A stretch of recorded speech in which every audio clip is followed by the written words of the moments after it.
Pemirsa, Benteng Kota Besak menjadi pusat pelaksanaan kegiatan pada malam Tahun Baru 2025. Lantas, seperti apa persiapan dan pengamanannya? Berikut reportasenya.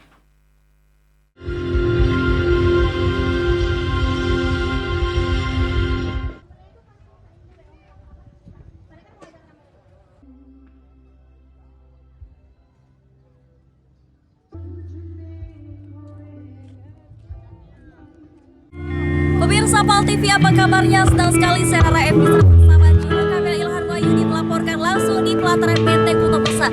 Terhitung tidak sampai 12 jam lagi pemirsa, perayaan Tahun Baru 2025 akan kita rayakan bersama. Tepatnya yang menjadi pusat perayaan Tahun Baru di Kota Palembang, yakni pelataran Benteng Kota Besak dan juga di Jembatan Ampera. Di belakang Rara pemirsa PAL TV, tepat di belakang Rara ini sudah ada panggung yang akan dihiasi banyak sekali kegiatan konser musik dan juga ada tari, hidung muluk dan juga masih banyak lagi. Dan untuk puncak perayaan nanti pada pukul 23.30 akan diadakannya drone show sebanyak 150 drone akan diterbangkan dan juga ada LED visioner yang akan ditayangkan langsung di pelataran Jembatan Ampera. Lalu seperti apa untuk persiapan, ikuti terus Rara dan juru kamera Ilhan Wahyudi.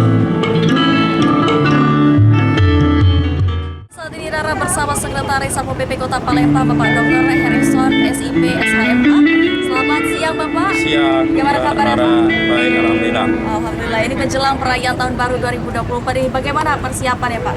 Baik, persiapan dalam rangka menghadapi perayaan Tahun Baru 2025. Kami dari Satuan Polisi Pamong Praja Kota Palembang telah menyediakan 400 personil kurang lebih. Adapun titik-titik yang kita fokuskan terutama di BKB, Jembatan Ampera, dan Kamangiwa. Itu yang menjadi fokus utama kita pada perayaan Tahun Baru 2025 ini.